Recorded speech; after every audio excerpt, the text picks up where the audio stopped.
আগৰ মানৱ ৰাজা হৰিচন্দৰ পুণ্যই তিলুক্য পাইছে। সেয়েহে মত্যভূমিত হৰিচন্দ্ৰ ৰজাৰ কোনো স্থান নাই। সেই অনতি পলমে আনিব লাগে স্বৰ্গধামলৈ। অৰ্থাৎ কথা দেৱৰাজ, পৃথিৱীৰ অদ্বিতীয় সেই ৰাজা হৰিচন্দ্ৰ আপোনাৰ আদেশ পালে এটি ক্ষণে গৈ মই লৈ আহিম হৰিচন্দ্ৰক এই স্থানে।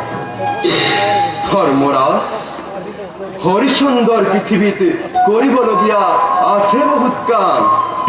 আমাৰো আছে তাত কৰিবলগীয়া কাম। সত্য পৰীক্ষা কৰিব লাগিব ৰাজা হৰিচন্দ্ৰক।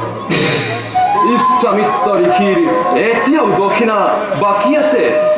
তাৰ চিন্তাত ৰাজা হৰিচন্দ্ৰ থৈছে অস্থিৰ। এমাহ সময় লৈ গৈছে কাশীধামে, আৰু আমিও ছদ্মবেগ ধৰি যাব লাগিব মৰ্ত্যলৈ। তাতেই আমি কিনিব লাগিব ৰাজা হৰিচন্দ্ৰ আৰু কৈপাত। অৰ্থাৎ কথা দেৱৰাজ, এই পৰীক্ষা অতি নিদাৰুণ হ'ব। এনে পৰীক্ষা জগতত কাকো কৰা হোৱা নাই।